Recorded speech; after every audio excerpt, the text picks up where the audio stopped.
네, 안녕하십니까. 오늘 디지털 기술을 통한 지역 관광 자원화의 성공 요인이라는 주제로 발표를 진행하도록 하겠습니다. 먼저 오늘 발표드릴 내용은 이렇게 간략히 말씀드리겠고요. 저는 로컬 컨텐츠의 새로운 방향을 모색을 하면서 이번 발표 주제를 잡아보았습니다. 먼저 흔히들 지금은 이제 핵심 키워드로 올라온 이 지방 소멸이라는 이 개념 자체는 이 2000년대 중반에 이 일본의 마스다 히로야의 이 지방 소멸에서 그 개념이 등장했다라고 할 수 있겠습니다. 지역 사회가 인구가 감소하면서 인프라나 생활 서비스 공급이나 그리고 생활 측면에서 애로사항을 겪음으로써 공동체가 제대로 기능하기 어려운 상태를 지칭하는 개념인데요. 2000년대 후반 일본을 이제 상징했던 이 지방 소멸이 이제 더 이상 일본만의 문제가 아니라 이제 한국에도 이제 닥쳐오는 큰 위험이라는 것들은 여러 매체들이나 연구를 통해서 접하셨을 텐데요.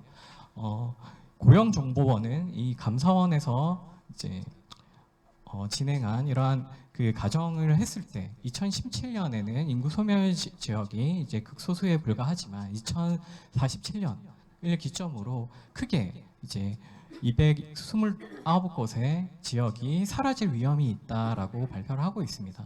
그렇기 때문에 이러한 국가적인 차원에서 이 지방을 살려야 되는 의지를 가지고 있어서 이 지역 자원의 가치를 재발견하고 이를 통해서 경제적이거나 문화적 부흥을 이끌어내도록 디지털 기술을 접목하도록 정부나 지자체가 독려를 해왔습니다. 그 중에 하나의 일환으로서 이 정부 및 지자체, 특히 중소벤처기업부에서 이제 미는 정책 장려 사업 중에 하나는 바로 로컬 크리에이터입니다. 이 로컬 크리에이터는 지역 자원, 뭐 자연이나 산업이나 뭐 역사와 전통, 그리고 그 지역의 문화와 생활 문화권에 대한 이러한 자원을 바탕으로 혁신적인 아이디어, 그리고 비즈니스 모델링, ICT 융합 기술을 통해서 레저 관광이나 식품, 문화, 공간과 같은 이러한 사업화 아이템을 통해서 창작자들의 창업을 독려하는 제도입니다.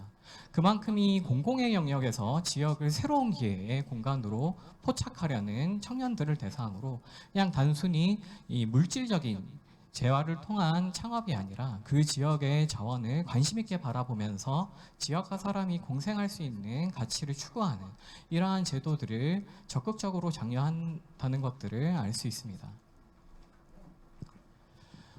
이렇게 긍정적인 신호에도 불구하고 몇몇 지방 정부에서는 치적 쌓기식의 프로젝트나 아니면 정부의 이러한 공모 사업에 인한 그러한 투자금을 유치하기 위해서 무리한 추진을 통해서 이 로컬 컨텐츠가 지속 가능하도록 운영되는 부분에서 좀 이러한 여력들이 부족한 상황들이 놓여 있는데요. 이것이 이 지역으로 기반으로 한 이 콘텐츠 내용보다는 오히려 어떻게 이 새로운 디지털 기술들을 선보일지가 되는 내용보다는 기술이 우선된 이러한 공모 사업을 따내기 위한 이러한 활동들을 통해서 이 공모 사업에 국비를 지원받은 것들을 이제 반환하지 않기 위해서는 5년간 운영을 해야 되는데 일부러 이제 실제적으로 운영을 하고 있지 않고 폐간하는 이러한 천덕꾸러기 신세로 지금 비춰지는 곳들이 많습니다. 제가 대표적으로 찾아왔던 것들이 이 울주문화전시관, 그리고 구미 새마을운동전시관, 그리고 삼도 수군 통제영의 이러한 실감 콘텐츠 체험존이 있습니다. 이 구미와 이 삼도를 보시면 이 50억 원의 이러한 정부의 세금을 융통받았지만 그것들이 일부 공간을 돌봄 시설로 전환한다거나 관람객이 없어서 폐관을 검토하는 이러한 상황에 놓여 있습니다. 그래서 저는 어떻게 하면 지속 가능한 로컬 콘텐츠의 구성이 가능할까, 그리고 운영 방식을 규명하는 데 중점을 두기 위해서 제가 성공 사례로 꼽는 이 두 가지 사례를 통해서 살펴보고자 했습니다. 이 디지털 기술과 로컬 컨텐츠의 이제 관계를 살펴본다면 이 디지털 기술을 접목함으로써 로컬 콘텐츠는 이 지역의 고유한 역사나 문화, 자연환경과 같은 자원을 통해서 지역 정체성을 강화하거나 경제적 가치를 창출하는 이러한 로컬 콘텐츠를 강화하는 기대 효과들로 많은 기대를 모았습니다. 대표적인 사례가 가상현실 VR이라는 기술과 증강현실 그리고 홍합현실이라 부르는 이러한 기술들이 접목이 되는데요. 이러한 디지털 기술은 이 컨텐츠 개발에 있어서 이 사람들로 하여금 몰입감을 더 지속하거나 상호작용성을 강화하거나 지속 가능성을 이제 유발하는 다양한 긍정적 영향을 기대를 했었습니다. 그러나 이런 기술적 가능성에도 불구하고 앞서 보여드렸던 이 로컬 컨텐츠 디지털 사업이 참여와 소통이 기반되어 있지 않고 일방적으로 이제 일방향적인 이러한 전달 방식들을 통해서 수억 원의 예산을 통했지만 이 지역민이나 관광객들의 관심을 사로잡지 못하는 그러한 운영들이 있었습니다.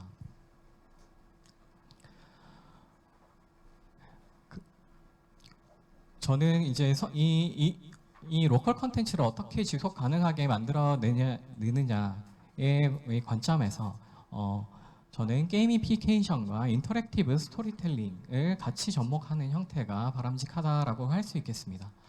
먼저 게이미피케이션이라는 것들은 실제로 가상현실에서 게임을 하는 것처럼 이 참여자들에게 미션을 부여하고 거기 도전을 하게 하고 뭐 사람들과의 미션을 깨는 시간 같은 이런 경쟁 관계를 만든다는 것들을 통해서 승부욕을 자극하거나 임무를 달성할 시에 성취에 대한 보상을 제공하는 이러한 것들을 게이미피케이션이라고 합니다.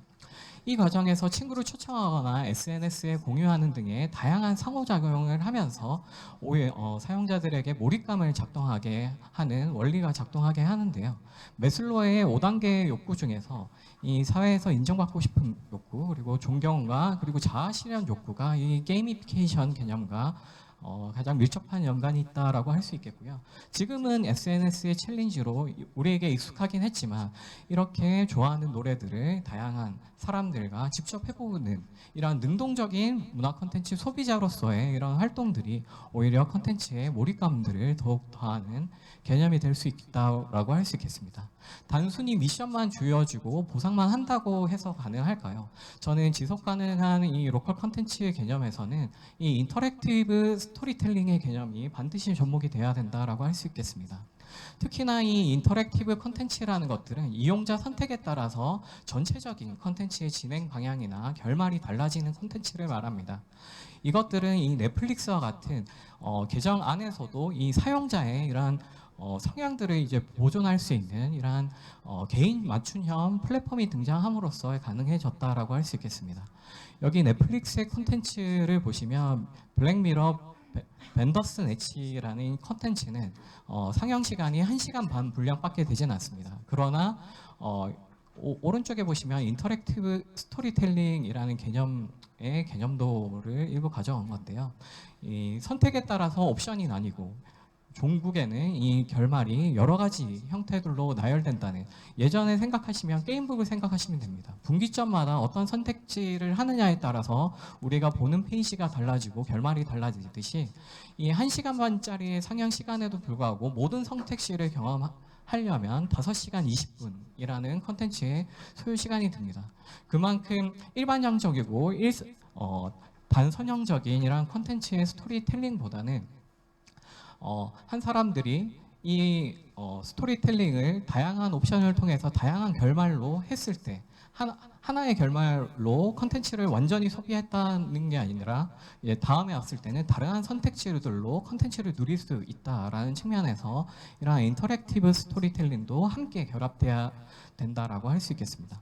그런 측면에서 제가 선정한 우수 사례는 울릉도와 수원시입니다. 먼저 처음에는 이 울릉도는 민간 주도의 로컬 콘텐츠의 성공 운영 사례라고 꼽았습니다. 울릉도 시그널이라고 하는데요. 이 코오롱 글로텍은 울릉도에 2017년 세계적 수준의 리조트를 건립했습니다. 이쪽에 이 특징적으로 보이는 이 꽃잎 모양의 형상을 한 것들은 1박에 1,000만 원을 호가할 정도로 이제 고급 리조트로 세계적인 건축의 상을 많이 받았고요. 여기서 그치지 않고 이 울릉도를 이제 다양한 캐릭터를 만들어내기도 합니다. 여기 보시면 이 동상이 있는데요. 울릉도 고릴라입니다. 줄여서 앞글자와 뒷글자를 딴 울라라고 합니다. 이 울릉도의 과거에서부터 현재까지 이르는 이 울릉도의 역사를 많이 알고 있다라는 그러한 의미를 담아서 이제 마스코트화 했는데요. 이러한 리조트나 이러한 마스코트를 통해서 울릉도가 이제 명소로 재정립받도록 노력을 하고 있습니다. 더 나아가서 글로텍은 한국관광공사와 울릉군청과 협업을 해서 울릉관광 활성화와 관광객 유치 확대를 협업을 통해서 아웃도어 미션 게임인 울릉도 시그널을 개최하게 됩니다. 여기 보시면 제1회가 2020년에 개최가 됐었습니다. 그래서 이 시나리오는 이 울릉도의 오래된 역사를 알고 있는 이 울라로부터 이제 울릉도에 관련된 이제 미션을 받게 되고요. 여기 보시면 이 미션 수행지들을 이제 방문하면서 이제 AR이나 디지털 기술이 결합된 미션을 수행하는 결과입니다. 예전 같았으면 한 곳을 방문하고 미션을 클리어하면 다른 곳으로 이동하겠지만 여기서는 이 선택지, 이 체험객들의 이러한 선택을 이제 가능하게 하면서 이러한 것들을 이제 관람객들이 원하는 순서대로 이제 한다는 점에서 인터랙티브 시나리오 스토리텔링을 띈다라고 할 수 있겠습니다. 이런 것들은 지금 울릉도 시그널이라는 책자를 부여받게 되고요. 그리고 사람들은 이 미션 장소에서 이 스마트 기기를 사용해서 미션을 활용하는 그런 것들로 진행을 하고 있습니다. 그리고 이 보상이라고 한다면 이 울릉도 시그널과 이제 협업하고 있는 지역의 상가들 그리고 특산품 등을 이제 보상으로 이제 교환받기도 하고 아니면 숙박이나 음식점에서 할인을 받기도 하는 이러한 지역 관광과 경제와 밀접한 연관을 두고 있습니다. 이런 것들을 통해서 말씀드렸던 이 주요 관광지 입장료 할인이라든지 교통비 이러한 제휴업체 할인들을 하고 있으면서 이러한 콘텐츠뿐만 아니라 이 지역 경제의 경제적 가치를 끌어올릴 수 있는 로컬 콘텐츠의 성공적인 사례가 아닐까 생각을 했습니다. 네. 두 번째 사례는 저는 이제 공공주도로 이제 성공적으로 운영한 사례로 수원시를 뽑았습니다. 이 역시도 증강현실의 정보 기술을 통해서 이 수원 화성이라고 하는 수원시가 가지고 있는 역사적인 자원들을 컨텐츠화한 개념이라고 할 수 있겠는데요. 이러한 매표소를 통해서 7,500원이라는 가격에 매표소에서 끊으실 수도 있고 이제 플레이스토어나 웹스토어에서도 구매를 할 수 있습니다. 이 수원 화성과 관련된 미스테리의 스토리텔링을 제공함으로써 이 사람들은 각각의 이제 미션들을 탐색하면서 이 스마트폰과 이제 역사적인 배경들을 통해서 다양한 미션들을 수행하고 거기에 담긴 수원 화성과 관련된 픽션이라고 하죠. 실제적인 부분과 이제 가상의 스토리를 접목한 이런 컨텐츠들을 운영을 하고 있습니다. 이러한 인기에 힘입어서 이제 수원의 명소와 수원 화성의 비밀의 컨텐츠가 점점 늘어나고 있고요. 그리고 더 나아가서 수원의 또 다른 명소인 이 수원역과 관련된 이러한 실감 컨텐츠도 겨냥을 하고 있습니다. 이 철도와 관련된 공간의 특성과 함께 코레일과 함께 수원 관광을 했을 때 결합해서 콘텐츠와 함께 연계되는 상품도 이렇게 판매하는 그러한 측면에서 이 지역과 이제 밀접한 콘텐츠의 성공 사례라고 제가 꼽아봤습니다. 이렇게 디지털 기술과 로컬 콘텐츠가 어떻게 결합하느냐에 따라서 지역 관광의 활성화를 할 수 있느냐는 분명히 가능한 부분이 있다라고 생각을 합니다. 이러한 AR과 VR 기술들은 기존에 있었던 물리적 제약을 극복하면서 지역이 담아온 역사적이거나 문화적 자원들을 가상화해서 보다 사람들에게 몰입적인 체험을 가능하게 했고요. 거기에 덧붙여서 이 게이미피케이션과 그리고 인터랙티브 스토리텔링이 그냥 기존의 단선형 이런 스토리텔링을 구현하는 데는 보다는 더 많은 비용과 고민이 필요하겠지만 이런 것들이 오히려 관광객들이나 이런 주민들에게 더욱더 지속 가능한 로컬 컨텐츠 개발로 이끌어질 갈 수 있지 않을까라고 생각을 해서 이 울릉도 시그널과 수원 화성을 바탕으로 이 로컬 컨텐츠를 어떻게 디지털 기술로 접목을 할 수 있느냐를 검토를 해봤습니다. 네, 이상으로 발표 마치도록 하겠습니다. 네, 발표 잘 들었습니다. 그 울릉도 시그널은 제가 해본 적이 없지만 수원 화성의 비밀은 제가 해본 적이 있는데 인스 에듀테인먼트라고 하는 수원에 있는 회사가 개발을 했고 그 굉장히 좋은 평가를 받아서 지금 조금 더 좋은 그 사무실로 옮겨가지고 계속 콘텐츠를 잘 만들고 있는 걸로 알고 있습니다. 그래서 지역에서는 확실히 로컬 기업들이 이런 콘텐츠들을 많이 만들어주는 게 좋은 일이 아닐까 그런 생각을 해봅니다. 그러면 성신여대 이규철 선생님을 모시고 토론을 해보도록 하겠습니다. 예, 성신여대 사학과 이규철입니다. 박상현 선생님 발표 너무 잘 들었고요. 저도 관심 있는 분야에서 공부가 많이 됐습니다. 뭐 시간이 많지 않으니까 크게 두 가지 질문을 드리는 걸로 토론을 진행을 하겠습니다. 일단 발표 내용에서 잘 소개를 해주셨지만 일단 핵심은 여러 콘텐츠를 로컬이나 뭐 어떤 모든 지자체나 또는 기관에서 개발하는 것도 중요한데 결국 이 콘텐츠의 최신성 반영 문제가 계속 문제가 되는 것 같습니다. 그러니까 어떤 큰 비용을 들이고 굉장히 좋은 아이디어로 콘텐츠를 개발을 했는데 그게 요즘처럼 전환이 빠르고 변화가 빠른 상황에서는 한 불과 2, 3년만 지나도 옛날 콘텐츠가 돼버리고요. 더구나 4, 5년 정도 지나면은 이제 슬슬 관람객들의 반응이 아직도 이 콘텐츠 그대로냐라는 반응이 나오는데 확실히 예전보다 빨라졌습니다. 그러다 보니까 공공기관이나 박물관도 이제는 그 상설 전시를 예전에는 10년 있다가도 똑같네 이런 얘기가 나왔는데 지금은 10년이 아니라 거의 3년? 짧게는 뭐 2, 3년에 한 번씩은 전면 개편을 하는 방식으로 압박이 들어가는데 문제는 하면 좋은데 인력은 제한이 돼 있고 또 예산도 제한돼 있고 근데 콘텐츠에 대한 새로운 수요나 새로운 그 전시를 계속 압박받는 또는 새로운 콘텐츠의 개발을 받는 그리고 선생님께서 소개해 주신 사례 말고도 지역에서 굉장히 훌륭하게 뭐 안동의 그 전통문화 콘텐츠 박물관이나 디지털 박물관이나 이런 처음에 굉장히 괜찮았습니다. 처음에 굉장히 괜찮았는데 이게 몇 년 이후에 갔더니 내용이 그대로고 한두 개 정도 바뀐 상태에서는 반응이 좋을 수가 없는 겁니다. 그러니까 그 취지가 살 수가 없는 거죠. 굉장히 훌륭한 취지와 많은 예산 그리고 굉장히 선진적인 기술이 도입됐는데 그럼 이런 갭을 그러면 뭐 제일 좋은 건 3년 단위, 4년 단위로 인력과 예산 투입해서 새로운 콘텐츠를 반영하라면 가장 이상적이겠지만 이게 현실적으로 쉽지 않은 상황일 때 선생님께서는 이런 문제를 좀 어떻게 극복해야 되는지에 대한 좀 견해가 있으신지 이게 첫 번째 질문이고요. 두 번째는 이 울릉도 시그널 그리고 수원 화성의 비밀 같은 이제 아주 그 우수한 성공 사례 이런 그 콘텐츠를 소개를 해주셨는데요. 지금 임동욱 선생님께서도 잘 말씀해 주셨지만 저도 예전에 그 콘텐츠 문화학회에서 이 인셋 에듀테인먼트 대표님 발표하실 때 토론을 하게 돼갖고 저도 이제 그 발표를 통해서 알게 되고 저희 학교 이제 특강을 한번 모셨는데 이 울릉도 프로젝트는 그때 막 진행하고 있는 단계였고 이미 그 수원 화성의 비밀은 대박이 났고 유료 콘텐츠입니다. 유료 콘텐츠. 근데 사실 역사유적을 가서 유료 콘텐츠가 제가 듣기로 9,000원? 만원? 그 정도 맞죠? 예. 사실 잘 안 쓰시려고 그러잖아요. 만원이 없어서라기보다는 역사유적에 가서 만원짜리 콘텐츠를 근데 그 유료 콘텐츠인데도 굉장히 다운 횟수도 높고 워낙 성공 사례이기 때문에 계속 확장이 됐습니다. 그러니까 이제 막 전국급 기업으로 막 크고 있고 박물관에 이런 게임 체험형 미션 콘텐츠를 도맡아서 하고 있으신데요.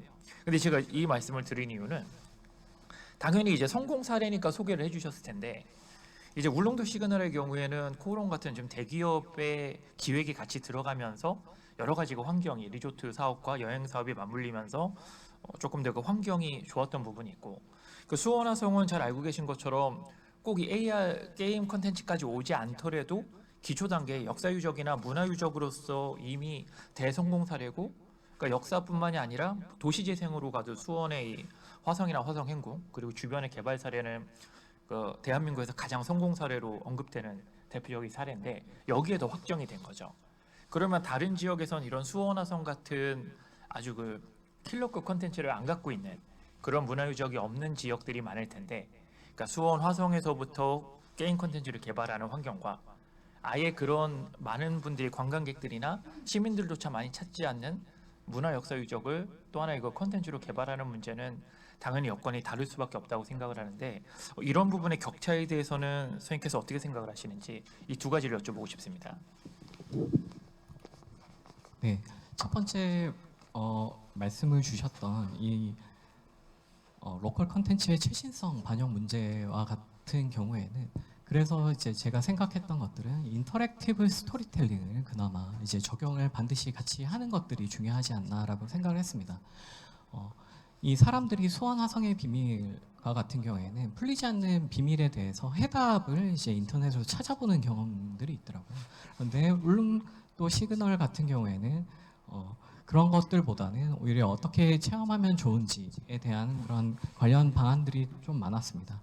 그런 부분들에서는 이러한 이 옵션을 줌으로써 이 스토리텔링이 어떻게 변해갈 수 있느냐에 따라서 내가 한번 이 A라는 선택지로 이제 체험했던 그것들로 이제 결론이 나는 이런 컨텐츠는 이제 종결이 될 수 있지만 이제 같은 컨텐츠라도 이제 내가 다음에 방문했을 때는 다른 선택지를 통해서는 어떠한 컨텐츠로 이제 내용이 바뀌어갈 수 있느냐는 사람들에게 호기심을 또 유발할 수 있는 그런 측면이 있다라고 생각을 할 수 있어서 저는 인터랙티브 스토리텔링도 같이 접목을 해야 이러한 최신성 문제에서 그나마 조금 더 이제 막 처음에 도입할 때 막대한 비용이 들기 때문에 이러한 부분들의 요소들을 이제 반영하는 것들이 중요하다라고 생각을 들었고요.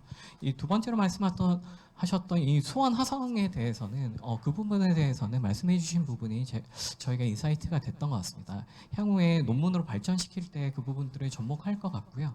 그런데 여기서 이제 성공 포인트라고 했던 것들은 이제 제가 조사했을 때는 7,500원의 이제 컨텐츠 사용료가 있습니다. 그 사용료에서 아까 보여드렸던 그런 매표소들 통해서 이 컨텐츠와 관련된 굿즈들을 연계해서 이제 하게 됐습니다. 이제 사람들은 이제 본인들이 이제 이 7,500원이라는 유료 컨텐츠를 구매를 한다면 거기에 맞는 상응하는 또 이제 보상을 얻기를 원하는데요. 울릉도 시그널 역시도 이제 대기업 자본이 들어가서 이러한 이 컨텐츠를 체험하는 키트들이 잘 구축이 되어 있습니다. 이제 로컬 컨텐츠를 한다라고 했을 때도 이제 유료이긴 하지만 이제 사람들에게 그 컨텐츠를 경험하고 그것들을 이제 추억으로 남길 수 있는 굿즈라든지 다양한 어떻게 수집 요소들을 같이 개발하는 것들이 이 로컬 컨텐츠의 이제 지속 가능성을 좀 높일 수 있는 방안이지 않을까 그렇게 생각을 해봅니다.